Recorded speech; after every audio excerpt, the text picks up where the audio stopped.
Where your treasure is, there will your heart be also. God has given us unlimited treasures in His Word. Every time we open it, we can discover a new treasure or admire an old one. What will we find today? Here's Carla Early with Treasure Hunt in the Word.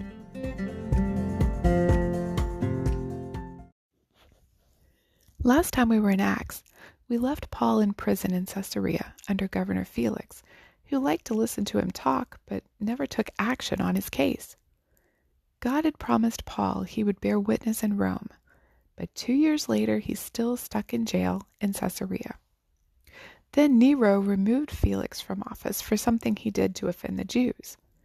In his place came Festus. As he traveled around getting to know the area, Festus visited Jerusalem. Even after 2 years, the Jewish leaders still had Paul uppermost in their mind and brought his case before Festus. They asked the governor to send him to Jerusalem to be tried so that they could ambush and kill him, as was their original plan. Instead, Festus invited the leaders to accompany him back to Caesarea. At the new trial, they still couldn't prove their charges, and Paul pled not guilty. He declared, "Neither against the law of the Jews, nor against the temple, nor against Caesar have I offended in anything at all." Again, the right and just thing would have been to release Paul. But remember what Felix did to lose his job? He defended the Jews. Festus preferred to start out on the right foot with them, so he asked Paul if he'd be willing to go to Jerusalem for a trial. Realizing he wasn't going to get a fair trial, and knowing the Jews' plan, Paul announced that he would appeal to Caesar. As a Roman citizen, he had that right. Besides, didn't the Lord tell him he'd be going to Rome? Paul had been wronged by his own people.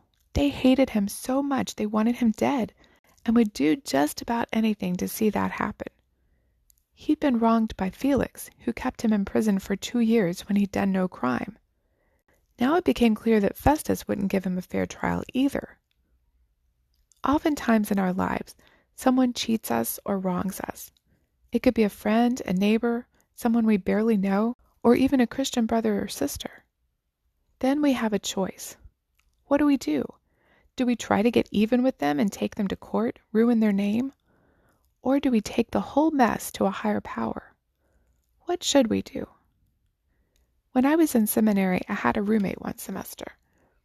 The agreement was, since the apartment was in my name, I'd pay for it, and she would pay me half the rent and utilities. She was there 4 or 5 months and only paid me $100. But as I found out, she owed everyone else too. The school, her credit card company, and other places she lived. After she moved out, I got lots of collection agencies calling for her, and I knew I'd never see any of that money she promised to pay me.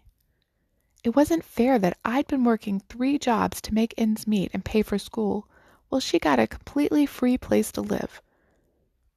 But about that time, I was studying 1 Corinthians and found this verse. "Now therefore it is already an utter failure for you that you go to law against one another. Why do you not rather accept wrong? Why do you not rather let yourselves be cheated?" Now that's appealing to a higher authority, letting the Lord deal with things. Paul appealed to Caesar, but in doing so, he put his case into the Lord's hands. We can appeal to God to take care of the person who's wronged us too. And we can forgive that person who's wronged us as the Lord forgives us. When I read that verse, I realized I needed to forgive that roommate and trust God to take care of my finances.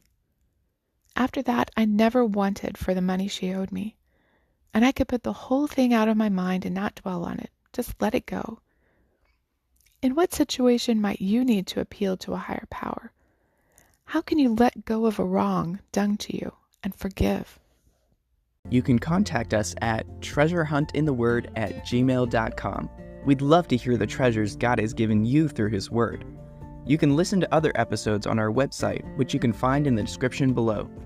Thank you for listening, and remember, where your treasure is, there will your heart be also.